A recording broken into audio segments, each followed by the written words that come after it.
Hi there! In this video, we will discuss the summary of the 9th chapter of El Filibusterismo, or The Reign of Greed, written by Dr. Jose Rizal, titled Pilates. We will also study the important events, characters, settings, and lessons found in this chapter. Listen and watch carefully, as you will learn a lot from this historical work by Rizal. Let's begin. This chapter narrates the events following Kabasang Tale's abduction by bandits. News of his capture spread throughout the town, eliciting mixed reactions from the people. Some felt sorrow, while others simply shrugged, believing they bore no responsibility for what had happened. The lieutenant of the civil guards showed no concern, merely following orders to confiscate weapons and perform his duties. He organized expeditions to hunt down the bandits, bringing suspected individuals to town. But Kabasang Tales was not among them. Padre Clemente, the friar administrator, avoided accountability and insisted he had no involvement in the incident. To him, he was merely performing his duty and bore no guilt for the presence of bandits.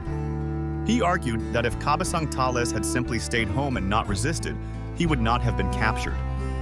The priest dismissed the situation as divine punishment for those who opposed their authority. Hermana Panchang, the devout woman whom Julie served, sighed and prayed upon hearing the news. She believed the incident was divine punishment for sinners. In her view, Julie was sinful for failing to properly learn prayers, so she made extra efforts to teach her prayers and lessons from religious books. Hermana Panchang did not allow Julie to return to the village to care for her grandfather, insisting she work to pay off a debt of 250 pesos. When Hermana Panchang learned that Basilio planned to go to Manila to retrieve his savings and ransom Julie from servitude, she became even more fearful that Julie might stray further. Believing she was helping Julie, she made her repeatedly read the book Tandang Basio Makunat, which contained lessons against young people going to Manila to study. While Kabasang Tales was imprisoned, the friars took the opportunity to transfer ownership of his fields to someone else, disregarding his dignity and honor. When Kabasang Tales returned and discovered that his fields now belonged to others, his happiness disappeared. He saw the sacrifices made by his father and daughter, but remained silent. He just sat next to his father, Tandang Selo, and barely spoke all day, just watching their dreams slowly crumble. Now, let's move on to the important events in this chapter. News of Kabasang Tale's abduction spread through the town, prompting mixed reactions. Some felt sorrow, while others dismissed it, believing it wasn't their responsibility. The civil guard's lieutenant showed indifference, focusing only on confiscating weapons and leading unsuccessful expeditions to locate Kabasang Tales. Padre Clemente, the friar administrator, denied accountability, claiming divine punishment for those who resisted, while Hermana Panchang believed the event was punishment for sin and pressured Julie to learn prayers. Hermana Panchang refused to let Julie return to care for her grandfather and forced her to read Tandang Basio Makunat, fearing that her involvement with Basilio and exposure to Manila might corrupt her. Upon Kabasang Tales' release, he discovered that the friars had transferred ownership of his fields to others, leaving him devastated and silent as he watched the sacrifices of his family crumble. Important characters. Lieutenant of the Civil Guards.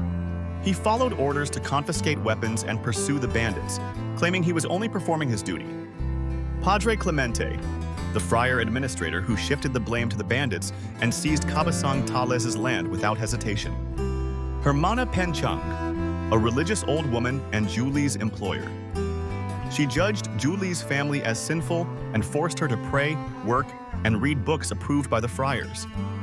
Julie, Kabasang Tales' daughter, who worked for Hermana Panchang after her father's imprisonment. She was pressured by her employer to follow strict religious practices and was forbidden from returning to her village to care for her grandfather. Kabasang Tales, a farmer whose land was seized by the friars. He was abducted by bandits for resisting the confiscation of his land. Upon his return, he found his fields taken, his father silenced, and his daughter in servitude. Tandang Selo, Kabasang Tales' elderly father, who faced a tragic experience that became the talk of the town. Let us now proceed to the setting of this chapter. The chapter takes place in a barrio or village in the Philippines. specifically in and around the house of Cabasang Tales. This is where the main events take place, such as the capture of Cabasang Tales, the implementation of the priest's plans on his land, and Yuli's interaction with Hermana Penchang in their house. Here are some of the lessons, messages, or implications shown in this chapter. The chapter exposes the lack of justice in society, where those in power manipulate the laws to serve their interests while ordinary people continue to suffer. The indifference of authorities and the church reveals systemic abuse and irresponsibility, leading to the destruction of innocent lives, such as that of Cabasang Tales. The misuse of religion to control and intimidate people is highlighted, showing how faith can be exploited for personal gain, as Hermana Penchang did with Julie. And that concludes the 9th chapter of El Filibusterismo, titled Pilates. What have you learned from this chapter? Share your answers in the comments. We also encourage you to like, subscribe, and click the notification bell to stay updated with our future videos. Until next time, thank you for watching.